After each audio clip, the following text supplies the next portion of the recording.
Shall I? I shall. Hey, good morning, everybody. So we're going to make sure we start on time, just so we end on time.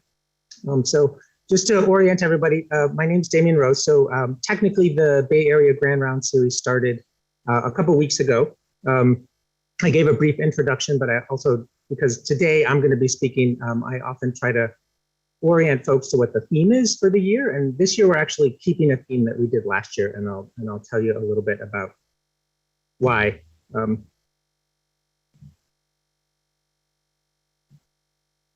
So just to start off, I don't have any disclosures that relate to the topic of this series.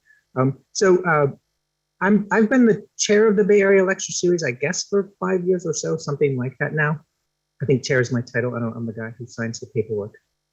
But we've been kind of updating our mission statement just to be sort of thematically consistent. So we have sort of an overarching mission, and then we have a mission that we can flexibly change from year to year. The overarching mission, which remains the primary mission, is to showcase departmental faculty and staff, especially those who haven't recently presented, so you get to know folks in our department.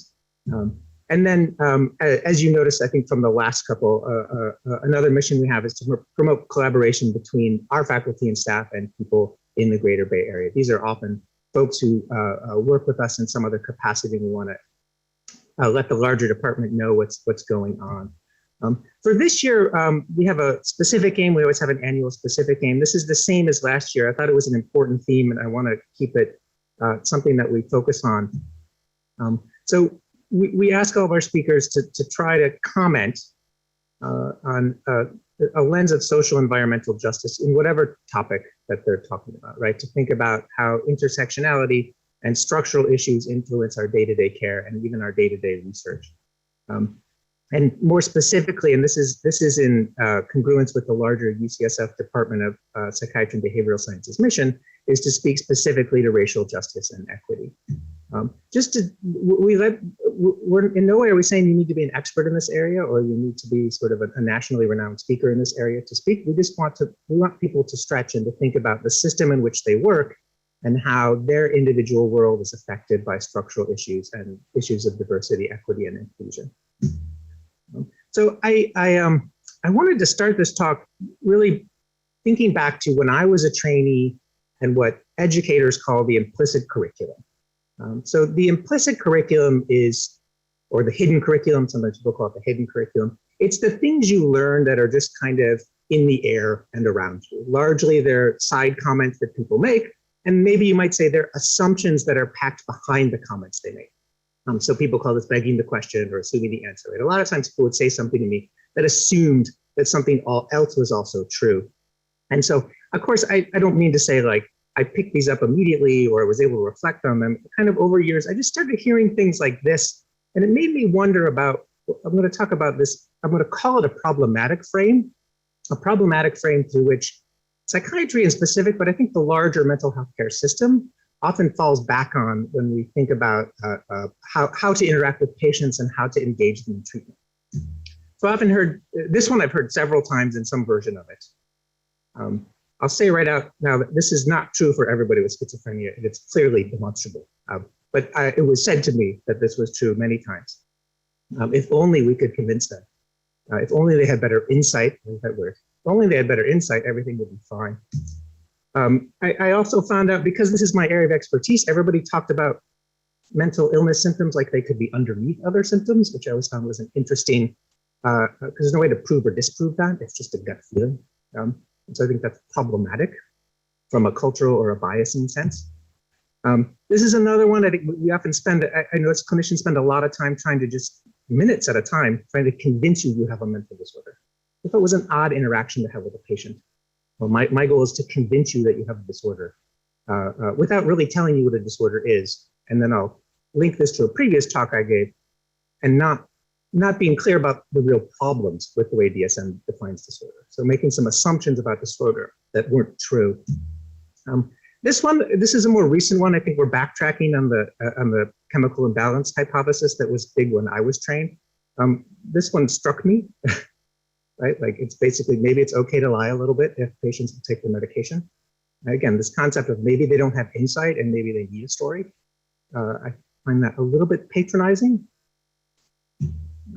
And then this one, because I'm in this world, some version of, people often tell me that this, or they guess that this is what I'm an expert at, or I've heard people say some version of this, right? That somehow, because of my training, somehow I have some special gift at discerning what is culturally appropriate reality and what isn't. So how that plays out at the system level is where I want this talk to go. I've designed this talk to be the first in a series where we're going to have the patient perspective as another part of this series, probably in a couple months. And then I'm hopeful that we can get a speaker who's going to talk about a novel program in Norway where they explicitly ask patients what kind of treatment the patients want. So I just want to it's a very different model than we're used to thinking, which is we need to convince you have a mental disorder, and we need to give you the treatment that even you may not want because you need it. That's the implicit frame that I want us to challenge. So these were in the statement or the email that you all received. So I'll walk us through these learning objectives one by one. The first one that you've already heard me starting to discuss is this idea that that we need to challenge, or at the very least make obvious or make clear what the implicit assumptions are around the way that our mental health care system acts. Now, I'm not saying what we say we do. I'm saying how we act, what we do in a measurable outcome way. And so the issue here is framing. And so I often just, if I'm trying to introduce the topic of framing to a trainee, I might ask them this question. What's the primary clinical purpose of a psychiatric intake? Anyway, what's the primary purpose of a psychiatric intake? I'm not saying I know. This question gets you thinking about this problem. Anyone?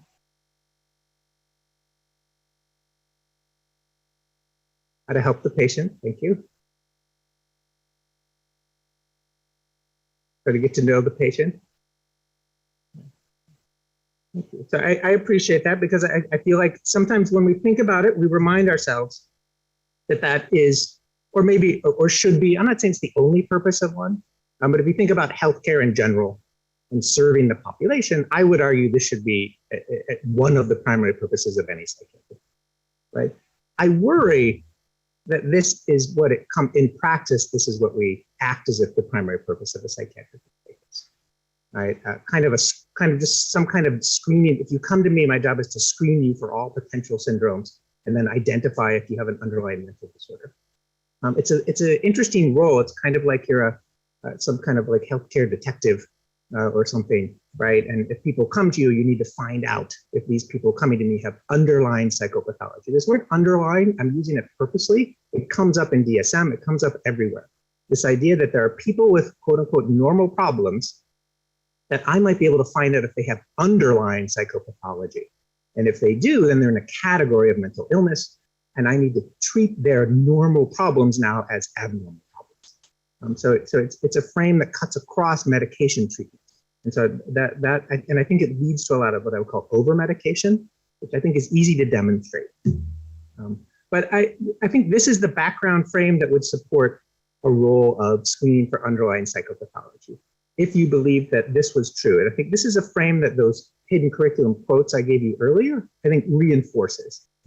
So if you have a mental illness, then there's some, your brain deviates from an optimal brain in some way, right? So part of my screening is to find out if you have an optimal or optimal range brain, or whether you deviate from it. And that deviation aligns with syndromal criteria. That's the assumption here, right? That if you meet these criteria, these operational criteria, and I decide it's not culturally appropriate, right? There's a bias sneaks in a lot. Then you have a different problem, an underlying problem. And this is a deficit, and this deficit needs to be probably specifically corrected. Even our psychotherapies often talk about specifically correcting underlying psychopathological deficits. But we often fall back on this trope that, well, if it's a more biological deficit, because it's a non-optimal brain, then maybe a biological intervention is going to be necessary to correct it. This might be, and again, it's not the kind of argument you walk through because you notice the holes in it pretty quickly, but it's how we act as a field is by fear. And then kind of a side note or a tangent to this is the more problems you have, maybe the more miswired you are, maybe the more neurotransmitter systems we have to rewire. And again, I think nobody would say this so explicitly, but if you look at the way we use medication, we use medication as if this were true. The more problems you have, the more neurotransmitter systems I have to rewire. Now, this framing is actually explicit if you read the part of the DSM that nobody reads, which is the first 20 or 30 pages where they have to justify the DSM.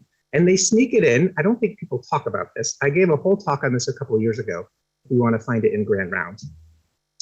But DSM does this weird thing where it defines mental illness as syndromes, which I'm okay with. I'm okay with defining syndromes, right? They have epidemiologic value. But then it says this interesting thing: these syndromes must reflect a dysfunction in processes underlying mental functioning. That's a large, bold statement.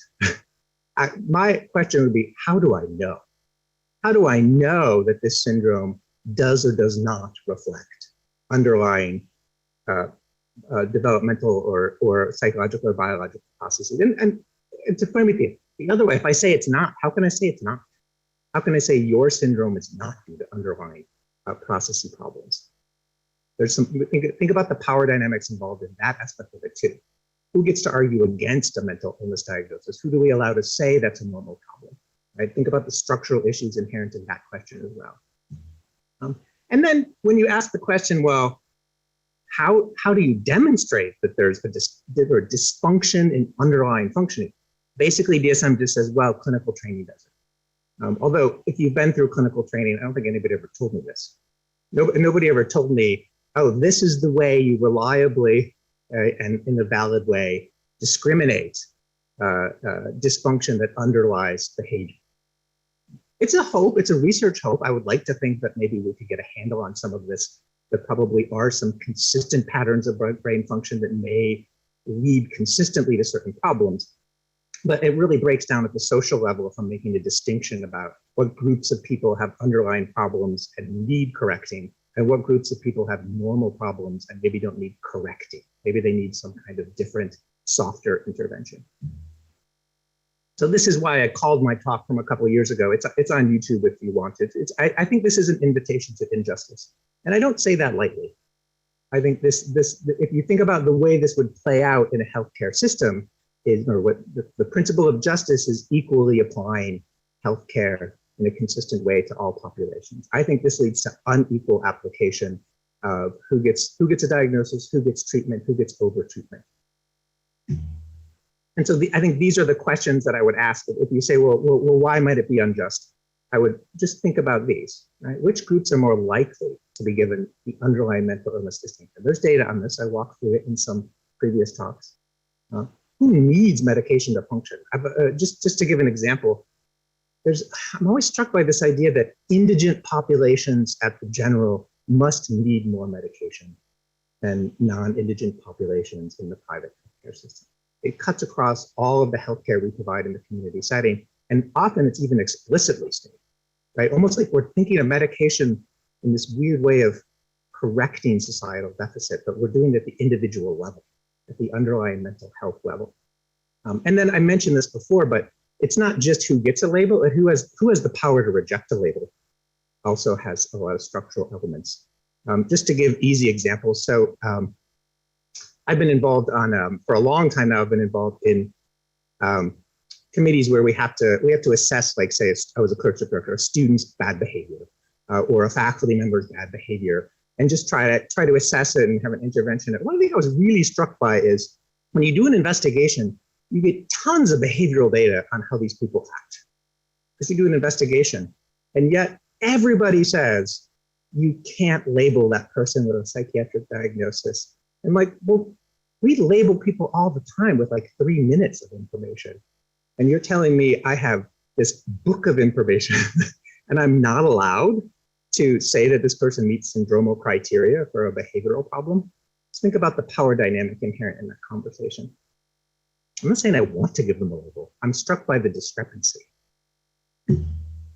So this is the implicit frame. And I want to just pause us all because I think this is where I'll speak for myself, and I guess for many of you in the audience, this is where our hackles go up, right? Because we know on some level that this can't be true, and we're probably reacting against it in some way like this, right? I don't really believe that frame.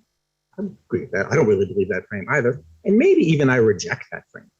That may be the kind of hackles that are going up for us now. But I still think our field acts as if this frame is true. And so this is what I want us to struggle with. And this is why I want to bring in the patient perspective. The patient perspective is often that they felt like they were treated as if this frame were true. That was their experience. And so we have to be willing to listen to their experience, that they didn't have insight, that they needed medication. And basically that any desire to not take medication or not receive treatment was evidence that they had a problem, right? You can see the circular logic that people get stuck in, the way this frame plays out. But I think our field, like a lot of fields that are intellectual, and we're a lot of smart, motivated, interested people. It's not like we don't help people or we don't have good ideas or we're not scientific. But I think we do this weird trick where someone said, we'll say, oh, I reject that frame, and then we'll move on because I reject that frame and I'm biopsychosocial. And when I see a patient, I don't do it. And I think that's an easy out. And I want to point out the easy out here. And I want to introduce you to the concept of what's called the Mott and Bailey fallacy. I hate the name Mott and Bailey. I would rename it Fortress and Countryside if I could. But Mott and Bailey is what we've come up with. And I'll tell you what it's an argument that is often used to enforce some kind of intellectual power, some kind of sort of priority of understanding or priority of belief system. And it's a pretty simple one. It's a common argument that people make across politics, but I'm going to focus specifically on medicine. And what people tend to do is they tend to conflate a really simple, modest position. And if they get challenged, they use that modest position. But if they don't get challenged, they sneak the modest position into a much more controversial position. But they act as if the two are equivalent in the world. They don't act as if they're different. But if they need to defend it, they'll fall back on the uncontroversial one. So this is Mott and Bailey. Again, I don't like these names because they're old words. A Mott is this kind of fortress keep that medieval towns would have where you could retreat if you were invaded and hold out for a while. The Bailey is sort of the semi-defended town where most people live and the livestock are. And you want to be in the Bailey, right? You don't want to spend your time in the Mott. And I think fortress and countryside would be more easy to remember, but Mott and Bailey. So I think the argument would be is that it's very easy to adopt a bold, controversial claim when critics aren't around or the critics have no influence. Right? You can act as if it's true. And I'm worried our field does this. We act as if that medication hypothesis I told you is true. But when critics are around and have influence, what you often see is this kind of, probably not consciously so much, but maybe in a defensive sense, well, we retreat to a more powerful, defensible idea, but it's an idea that has less explanatory power. It's more trivial. But then we act as if the two are similar, right? Because we want more explanatory power. We don't want less explanatory power. I wanted to give a non-medication example because this talk is not about anti-medication or medication itself being a problem. It's an inert substance. I'm talking about the way we use medication. And so when I was a trainee, I always was told some version of this. I would call this the Bailey of psychoanalysis. And then I would say, well, when you say dynamic unconsciousness, you're talking about things that happen within 100 milliseconds.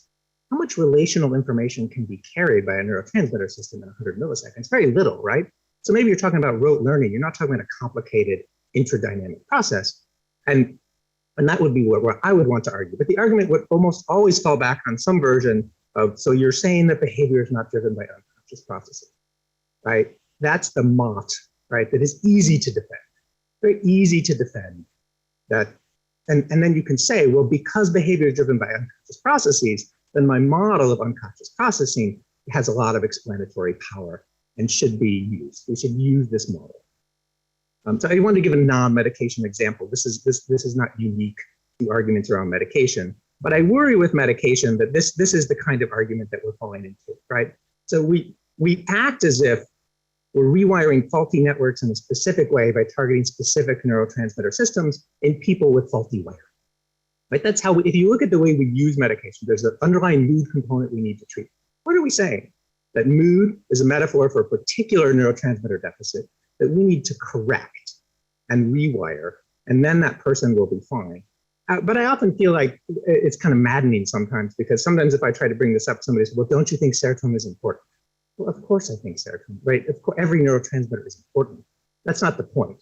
And of course, signals carried by dopamine through the midbrain are involved in salience processes like pain. That is true, but that doesn't mean that there is a dopamine deficit that I'm correcting with a medication, right? That is rewiring a faulty dopamine system.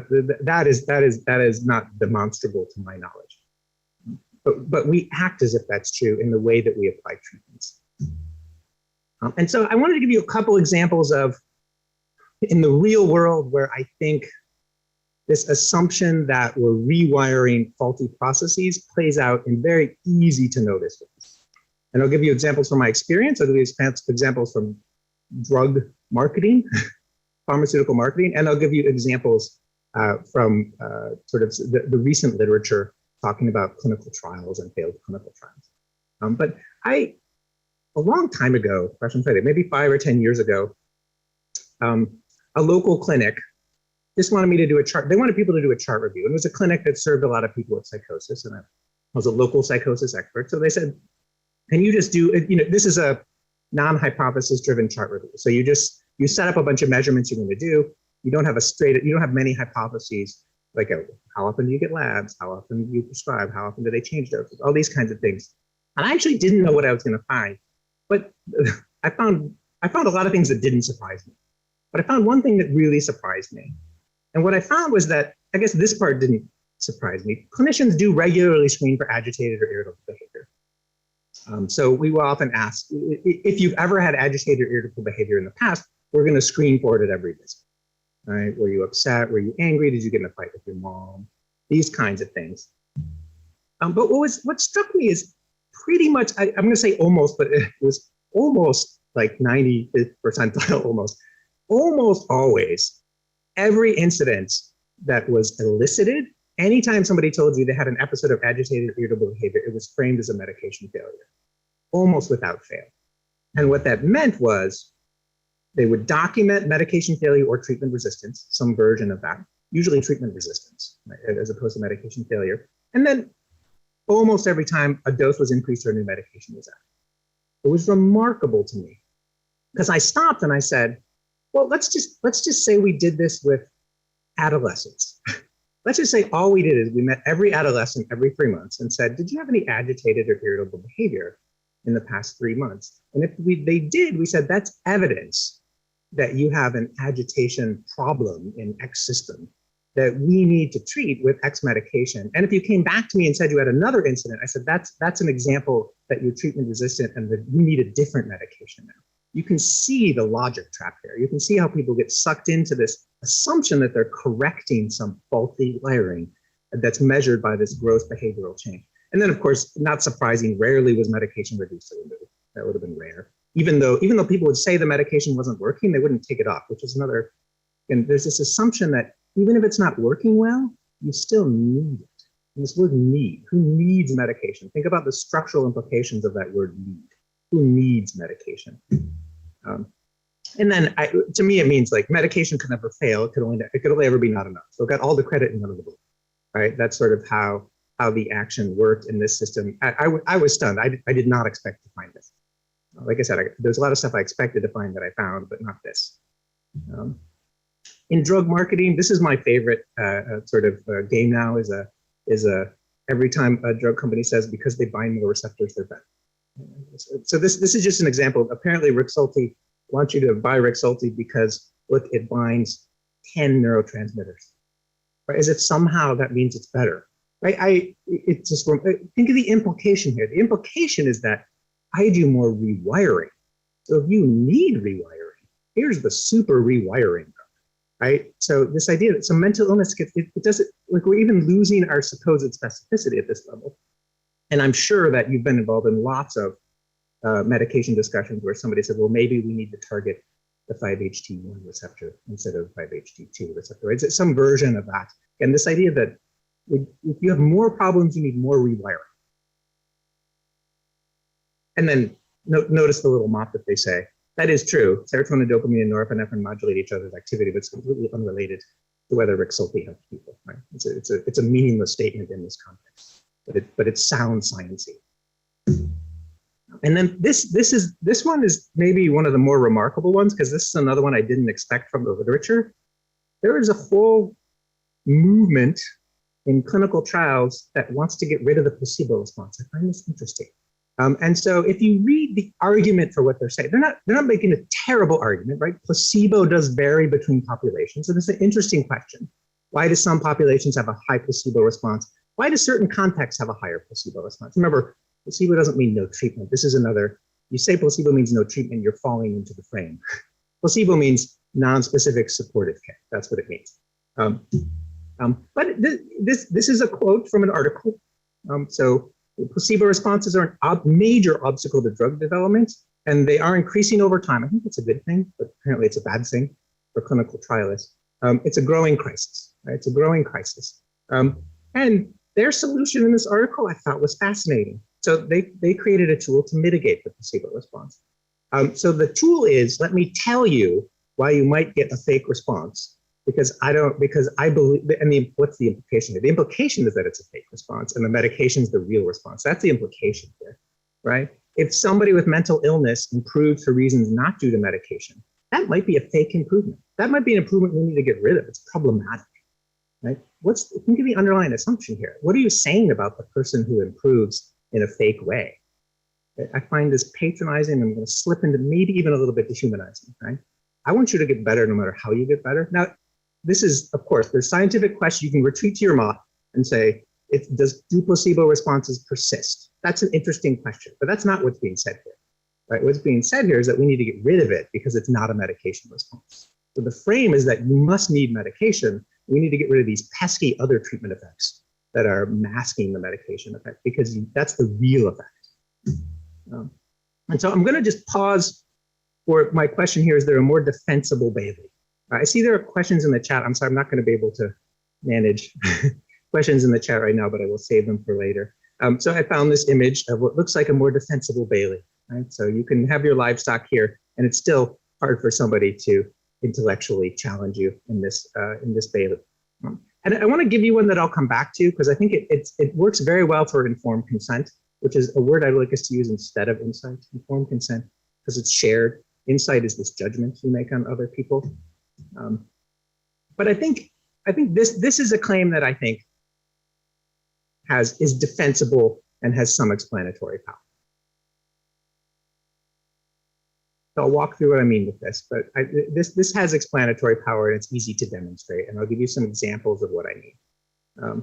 And it still links to this, right? So it's still congruent with the Mott argument. It just has more, I would say, explanatory power. But I mentioned sort of this concept of insight in a couple of ways, and I want to talk about. I'm talking about what I'm talking about now, is this implicit framing where our field makes assumptions about how psychiatric treatment should be delivered, right? But I want to think about more at the individual level now, which is what the patient experience of what they're told why treatment can be helpful. I came across this article recently, and it really struck me. I came across this article because I was curious why in Europe there's a 10 to 20 times variation in involuntary hospitalization rates. And it's like, what in the world would explain that? It surprised me. And I thought probably it has to do with somehow it has to do with the assumptions that people are making about people's behavior, right? The underlying assumption that if you have a mental illness or not, because usually the laws have some version of, if you have a mental illness, then you need to go to the hospital. I'm gonna make sure. Okay, we're right on time. And so they just reviewed, this is in Sweden, I think, they just reviewed a whole number of, these are mental health courts, so this is where the legal system gets involved, but I think the principle applies. And basically what they said is that basically lack of insight was almost universally used as an argument for involuntary care. But the problem was it was actually never defined. So it was mentioned, lack of insight, lack of insight, lack of insight, lack of insight, but nobody ever said what they meant by lack of insight, and nobody ever defined the term insight, and it's not legally defined. So it wasn't clinically defined or legally defined, and yet it was used as an argument to force medication or force involuntary treatment on folks. And so they concluded that, this is a real set of, think about the power dynamics here, think about injustice, think about a healthcare system that applies the rules differently to different populations. This is an extra legislative concept that is almost always involved in important decisions. And I would say at the individual level, we often invoke it around what I would reframe as informed consent, but we frame it as somebody doesn't want our treatment. It's almost always invoked, in my opinion, or often. And so, of course, the problem here is not only vaguely defined, it's actually, there's a lot of inter-clinician variability. And you can imagine if you believe your magic juice is figuring out from your training who has underlying mental illness, you can imagine the individual bias and spread that's going to happen around a concept like, do you have insight into your mental health disorder or not? And so again, I don't use this word injustice lightly, but think about how this could be applied at the level of a healthcare system. This concept of insight. And so I became clerkship director. I guess I was clerkship site director for a while, and I took over the didactics at Langley Porter. Don't miss that building. So I had to do didactics on the mental status exam. And so even then when you look up in the textbooks, so I have to define insight, and the textbook definitions I always find very unsatisfying because they're always some version of has insight into their disorder, believes they have a mental illness, and agrees for the need for treatment. That was usually what the textbooks would say. And so I tried to make a broader definition. I think I like this definition, but it's too broad. So it's not good for a mental status exam. And so I'll let you read it.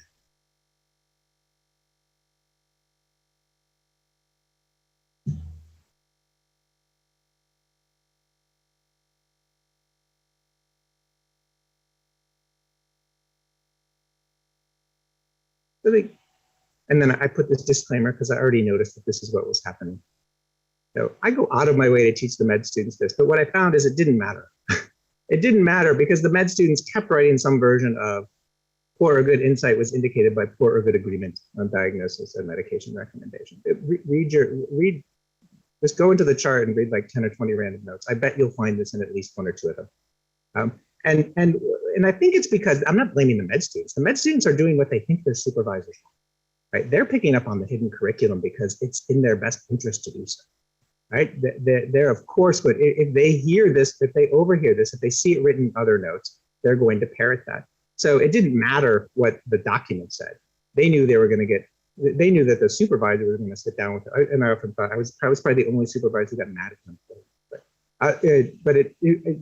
So I think that the med student perspectives give you insight in what the hidden curriculum is, my point. Nothing about the med students. It's a good example of because the formal curriculum was this, right? The formal curriculum said actually disagreeing with medication treatment is not indicative of poor insight, but the hidden curriculum said exactly the opposite. And so you gotta be curious because, so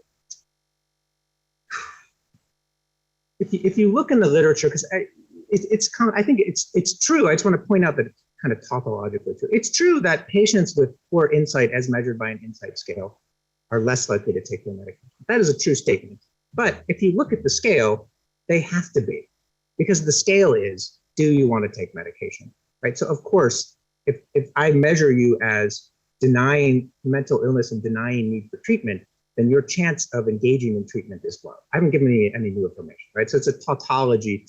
But the mental trick here is that it's pretending that insight is some underlying cognitive dimension that I'm magically measuring that then leads to treatment disengagement, as opposed to just the more simple, the defendable the more simple explanation, which is if I ask you if you think you have a disorder and you say no, you're less likely to take the medication. That's probably that's not new information, right? But this is the scale that then gets used to justify things like, oh, our patients have anosognosia, they have insight as part of their mental dysfunction, right? You can see the arguments that start to pile up based upon what I would say is some pretty weak, sort of logically tricky data. And if you look at, I think it's not like this is a new problem that people recognize that, well, we put insight on the mental status exam, but it's a complex concept, right? Insight. So if I want to make a point with the students or the trainees, I say, think about your last breakup. Tell me the role you played in. Right? I'm getting at how complicated insight is by doing that, right? It's reflective. You have to mentalize the other person in the relationship. You have to be able to mentalize yourself. You have to have a narrative explanation for why you made the choices you did and what you would have done differently. It's actually a very complex cognitive task. So putting it on the mental status exam based upon a 20-minute interview is very problematic, And so I'm not the first person to recognize this. And so people have tried to operationalize it. And I came across this one from 1990. And the reason I show it, even though it's 30 years old now, is that I think we still kind of, for psychosis in particular, we still kind of fall back on this definition of insight if we want to break it down. We break it down into the recognition that you have a mental illness. And this is what Dr. David said in 1990, but I think we still say this. So the recognition, compliance with treatment, and the ability to relabel unusual mental events as pathological. I think these are the things we kind of ask of our patients to demonstrate the insight. So you're probably already getting at that. Think about the power dynamic inherent into this kind of assessment, and think about the patient experience and what they're literally told. What they're literally told is, if you argue you're not ill, that's actually an indication you are ill, right? You're damned if you do, you're damned if you do. If you agree with me, good, you're ill. If you don't agree with me, you're ill, right? You can't win. That if you're ambivalent about care or aren't sure about it or not sure it's going to be helpful to you, that actually indicates to me that you need care, right? The fact that you deny that you might need care means you need care. Think about the power dynamic here. Think about the patient experience when somebody says they have poor insight. We like to think about insight as this cognitive topic. We're measuring it. I think often what we're doing is just this, is we're just reframing what you tell us as a need for treatment and definition of a mental illness. And this one, because this is my world, this one really annoys me, right? If you find any alternative explanation for your odd experiences, you need treatment. Right? Anything. I always find it interesting. So we do these interviews where we ask people, it's a useful construct, ask people how convicted they are about a given belief, because it predicts how they might act in the world, right? So it's kind of like, how paranoid are you? But when they talk about hallucinations, I'm always struck by our definition of full psychosis for hallucination is if you think it represents something other than brain dysfunction. So so think what you're saying culturally. You're basically saying, if you tell me that that's your brain misfiring, then you're not psychotic. But if you tell me that these are the spirits of your ancestors talking to you, I'm not even take the cultural piece of it. Let's just say you think that you have a special ability to read other people's thoughts, right? Let's just say that. But then now you have an underlying dysfunction. But you don't have a dysfunction if you think it's a brain problem. Right? It's basically, do you agree with my model of how the brain works? If you do, you have less of a underlying dysfunction. If you don't, you have more of an underlying dysfunction. There's that injustice word again. Keep popping that up. And then if you're watching from home, look up authoritarian in the dictionary. You'll see why I don't use that word lightly. This is an authoritarian stance. I decide for you if you need treatment. I decide for you if you have mental illness. So I often get asked by the trainees, well, I don't want to do these things. I think I hear what you're saying. What's a different way to do this? What's a different way to, or maybe sometimes they throw their arms up and say, well, should we even be doing what we're doing? I say, you're doing a lot of good. Just take out the harm part and you can continue to do a lot of good. And I think the way to do that is, I'm going to call this a pro-mathematics stance. It's really a pro-science stance, but I think you have to incorporate the math, because that allows you to engage in a reasonable, collaborative, informed consent discussion with patients. So my point with the trainees is, you prescribe, in particular an antipsychotic, but if you prescribe any medication, you better have a plan, and you better have some numbers in your head based around what you expect. There have some numbers that are based upon the data that we have. And then I'm just going to say this again, because I think this is another part where I think our hackles get up a little bit, right? Because nobody wants to think like they're not being pro-science or they're not being pro-math, right? Right. But I shouldn't have to say this, but what I'm not saying is being pro-science is anti-medication, right? Sometimes this is the mot that people fall back into, right? Well, don't you think medications are important? Yes, I think medications are important. But that's not a useful argument. That doesn't tell me if I should prescribe it to somebody, because they could be helpful.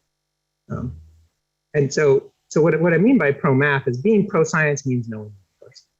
And so I want us to walk through a case where, if you know the numbers, you can engage in informed consent with a patient, and the concept of insight will be less useful to you, because global insight, because you can walk them through each stage of the process and you can find out where they disagree with you.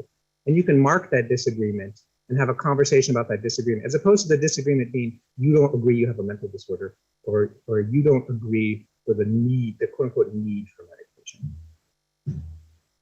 So I think so what this means from a training perspective is that as opposed to following treatment guidelines, you need to know the actual numbers. So this is the challenge that I put to the trainees or our field in general. You have to know these numbers. If you don't know these numbers, then you're not engaging in informed consent. I feel that pretty strongly. And that because you need to share that evidence with the patient and you need the numbers to share it with them. Right? You can't just say, you have a dopamine problem, I'm going to block your dopamine. You can't say that, right? First of all, that's not really true. Second of all, it doesn't give them any context for what a likely outcome is. Right? All you're telling them is that you have a dysfunction, you need medication. That's all you're telling them. And I feel this strongly, even if they disagree with you, it's still on you to engage in informed consent. I met lots of people, and I want to be careful of this slippery slope argument. Yes, there are some small percentage of people who aren't going to agree with anything I say for a variety of reasons. I'm not talking about that. I'm talking about the vast majority of people who, if you walk them through informed consent, you can find out where the disagreement was and you can negotiate that disagreement.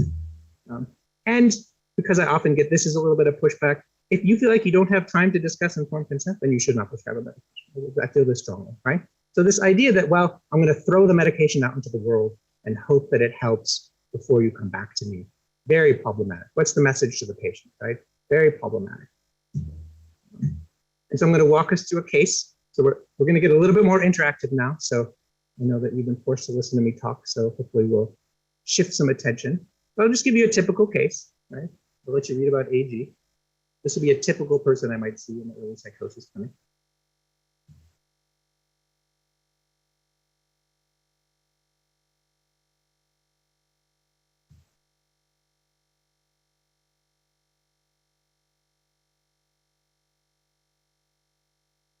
The kid you're worried about, right?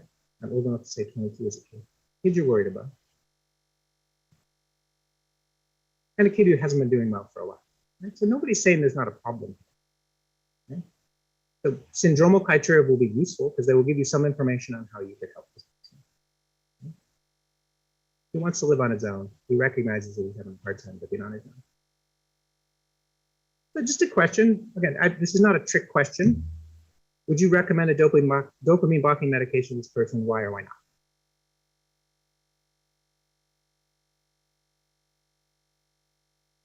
Not a trick question. I'm not trying to gotcha.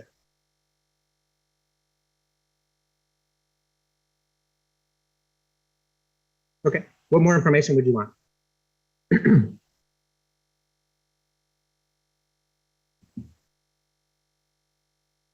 All right, so because you're thinking about just what are the treatments available to us, right? And how do we frame the problem, and how does he want help with the problem? Would you recommend that a medication has a good chance of being helpful? I think I would too, right? So again, this is not a trick question, right? But we don't just stop there, right? Because there's a very good chance it won't be helpful, right? So you have to walk through the numbers with somebody, and you have to give them the choice. And if there's a disagreement, you have to localize that disagreement. You can't just say, oh, they have underlying mental dysfunction, they have anosognosia, my hands are tied, maybe we need to engage some coercion. We're going to get the patient experience on this in a couple months, right? Think about the experience of the patient when the system says that to them. And so I think a collaborative, I'm going to say non-authoritarian, what I mean by is the decision isn't mine alone. It's not my decision whether you should take a medication. I can only make a recommendation. Right? And so what do I mean by ProMath? So what I mean by ProMath, I'm going to test this a little bit, is that whatever you're prescribing, you can look these up, find the numbers, right? So most people know this, it's a board's question, but just to throw it out there, at what percentage of dopamine blockade do we get a detectable response over placebo? This old school pharmacology data, come on folks. 80 would be the upper end of the range. The argument would be above 80, you get minimal treatment effect and additional effect, but 80 would be part of the range, and higher rate of EPS above 80. Yeah. I didn't hear you. 40. Yeah, so it's a good point. So there's some evidence that in first episode populations where you haven't been exposed to dopamine blockade and you haven't had tolerance to the system, maybe lowered to 50. The studies that are done in patients in the 60s and 70s, and most of these studies are done, would say something between around 60% to 80% would be the range. What dose of Haldol equivalent does this 60% happen? if you're in my clinic and I told you you can't answer. What dose of Haldol gets us to 60% dopamine blockade? 2 milligrams. Is that Michael? Did I tell you that? You knew. Right. So the point here is that already you can see one of the problems inherent in the system, right? So because we use this guy, AG has problems. I'm worried about AG. He might have been violent with his neighbor, right? I'm worried about this kid. This kid does not, but I can't let my worry get translated into he needs more rewiring, right? Do you see, this is a common emotional experience, and it cuts across our whole system of care. I would say you could half the dose of antipsychotics across our system of care and do no harm, as long as you did it slowly, right? So Haldol, and then look at what happens. By 4 milligrams, you're already up to 80. Have you seen Haldol 4 milligrams prescribed at the general hospital anytime recently? No, 10, 20, 30? Right? So already we're not engaging in informed consent around the mathematical consequences of something that we should all know, which is the binding curve of a medication, right? So effectiveness begins at the smallest pill size. Even if you're worried about this guy, and check your biases, even if this guy is psychosocially, has large psychosocial problems, even if he's indigent or poor, right? Even if this is the math, right? This is the math. Don't conflate these things that are related to power dynamics and societal structures to the pharmacology of the medication. And you heard me say this, but this is also clinically demonstrable. It's not just theoretical. A double dose almost never means a double effect. I would say never means a double effect because look what happens. If I go from 4 to 8, I'm going from 80% to 86% or something like that. So you can see and all you're doing. Remember, there's all these other receptors. Maybe if you're a drug company, help. There's all these other receptors that all of a sudden you're engaging that you didn't plan to engage if you do a double or triple effect. So we should start at the smallest pill size, right? This is part of informed consent. And here's why we should start. Because the data suggests that if you're antipsychotic naive, you've never tried these drugs before, this is going to be an effective dose for you. Not, I'm really worried about you and you have poor insight, so you need 10 milligrams.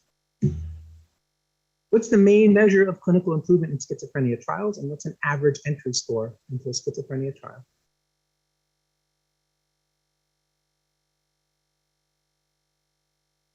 What scale do we use? PANS? What's an average PANS score for somebody with, let's say, outpatient schizophrenia, meaning they're not acute? Like AG doesn't sound like he's acute. We're worried about him, but he doesn't sound acute.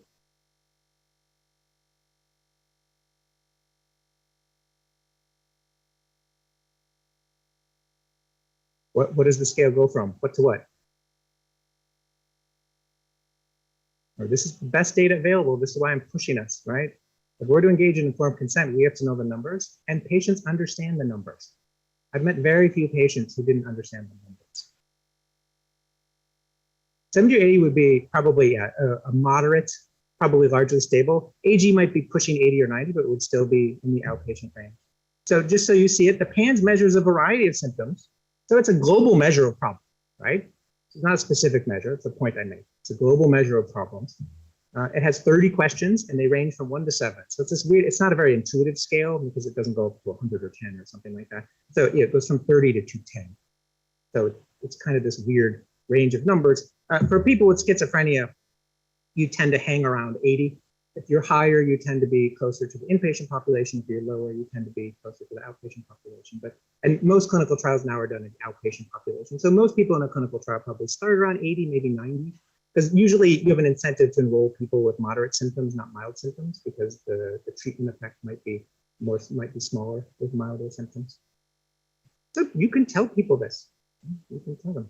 Because the next question is, if you take it for 4 to 8 weeks, how much improvement do I get on the scale? What's the percentage improvement? How much better do I get, doctor? Anybody know what the average improvement on the PANS is in a clinical trial? I'm going to use Katie as an example, but most clinical trials are pretty close to the Katie outcome. I go from 80 to what, on average? 80 to 70, maybe, something like that. That's the average. That's a wide range. And it correlates with about 1 point on a global rating scale. So the 10-point change correlates. So you tend to, so if I asked a clinician to say, are you better or not? Or if I ask patients, interestingly, patient global ratings correlate with clinician global ratings, and an argument against them having like no insight into what's going on. But you get about, so it's a 1 point on a scale. So you go from moderate to mild, or mild to moderate, or marked to moderate. But the range is quite large. And this shows, I want you to focus on the shape of this curve and the range. So focus just on the x-axis, which is absolute change in PANSS. So first of all, what you see is that the middle of this curve is around -10. So the average effect, or the mean effect, is to reduce by about 10 points. But look at look to the right side of the curve. So there's a fair number of people who get worse, 10, 20, or 30 worse. So even though the average improvement is -10, the range of improvement goes from -40, which would be almost remission, to +30, which would be significantly worse. So again, this idea that patients need medication or that you're correcting a deficit is immediately argued against with data like this. These medications do not help a large percentage of people. And it's hard to predict who will be helped and who won't. It's not that easy. And then finally, I think a question, and sometimes we don't do enough of this, and this is where I think that argument of drugs inducing brain states that are predictable can be more helpful to you for informed consent. What if the patient says, well, if I take this medication, what will I notice? What do you think? There's studies on this. What do people notice when you block dopamine? There's also been studies where they get people who are taking it for major depressive disorder augmentation. So they ask people who don't have psychotic symptoms the same question. But the agreement is actually pretty high between the groups, arguing that it's a brain effect that the dopamine blocker is inducing, not a correction effect. What do people say? What do dopamine blockers do? You probably had people tell you. They do sedate, so sedate, they say that. But more specifically, what do they say? Dulling? Yeah, my environment seems dampened. So I feel far away from things. That's a common one I get.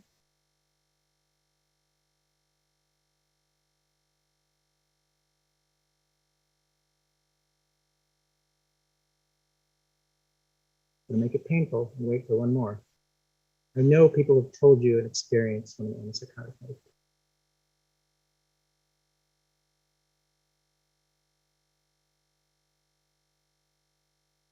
All right, fine.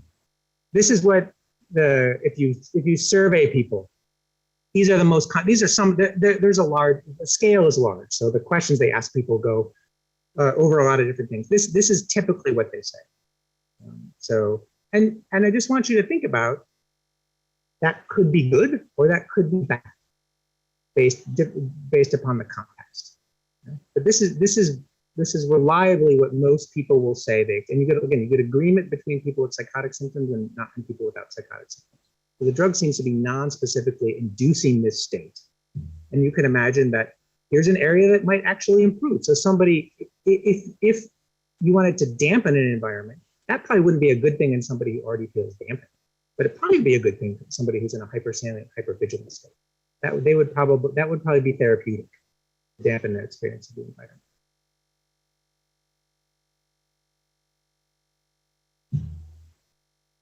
And then probably other states which you might call more general states that might be improved by the sedative quality or this kind of dampening quality.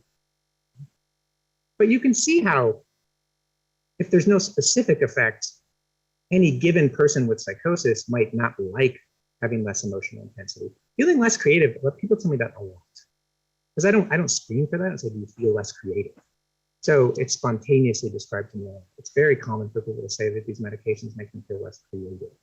And you can imagine, if you're in a hyper-associated state, less creative is probably a good thing because you're less tangential. You can focus on what you follow through. But if you're not in that state, or you don't like being less creative.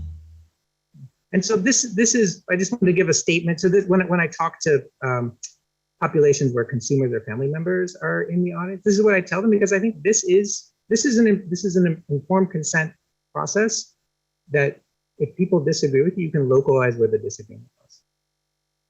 So this is what I tell them. I'll let you read it.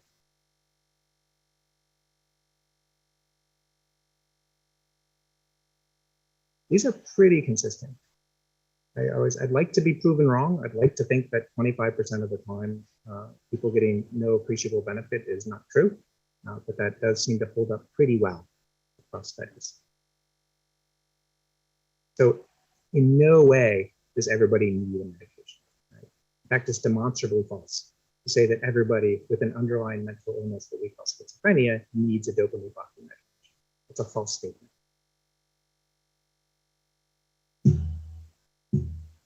And so I just wanted to end with what might an informed consent approach different from, again, I don't mean we're authoritarians. I mean, we fall into this process of, I tell you what your problem is, and if you agree with me, then we're good. And if you don't agree with me, it's evidence that you have a bigger problem. Right? I want to get us out of that stance and in more of an informed consent patient choice stance. Because I think this is the poor insight stance. Right? I'll let you read it because I want to make sure we end on time. Right, I'll end there just because I want to make sure we have a couple minutes for questions. My summary slide, this is probably a better summary slide than a text one. So I think the way it works is we can pass a microphone around. Thank you for your time. The formal part is done. So, things I forget to say when we end. I'm happy to take any questions or comments.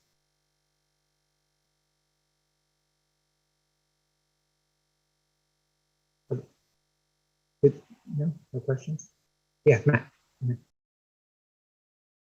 Just might be useful in talking about the numbers. Can you just maybe review for us sort of in the context of response, what does the relapse rate look like? Does the, when there's a positive medication response, is it important to look sort of not just at the acute intervention, but what the long-term implications are of getting someone on med? Sorry, and just if you also add to that is the efficacy combination of medication and psychosocial intervention versus psychosocial alone and supportive care, all to help as a doc make a case not just for, you know, there's a 25% chance that you're not going to get better, but sort of what the future might hold. It's not 25% chance we'll get better. It's 25% chance of the medication having a positive effect. Yeah, no, I'm saying. Yeah. So just to clarify for the audience, so sort of two questions. So yeah, so the pro mathematics approach certainly applies to anticipatory guidance, and it is, we have lots of data on relapse rates for people who respond. So what you can say is that if you're one of those responders, you're in that, especially if you're in that 30% group where you get remission, something like 30 to 40% will get remission, then if you choose to go off of medication, say after a year, that would be a typical study, then your chance of having a relapse is something like double the people who choose to stay on the medication. So people should know that. Now it's not 100%. I always tell them that too, but definitely. And so I let them play the risk out. Then of course, if when they're in a psychotic episode, terrible disruptive things happening, I'll err on the side of them staying. If it's something that's manageable, then I might err on the side of them going off to get that useful information. So that's definitely part of it. And what you can say, so this is why it's not an anti-medication argument, you can say that there are programs that because patients ask for this now, there are programs that explicitly try to get you off of medication. Even in those programs, because they tend to be run by clinicians, I'm not talking about the peer-led ones, something like 20 to 25% of the time, everybody agrees they should stay on medication. So there's definitely a population of folks who get an ongoing, consistent benefit that, so they I guess you could say they require them if they don't want to relapse. You could use the word need in that sense, but that's a minority. And so that's why I talk about the messy middle, right? There's this real messy middle of what is 10, I say, what is 10% on a scale worth to you, right? I don't frame it so explicitly like that, but that's the real question, right? Because it's not a huge improvement.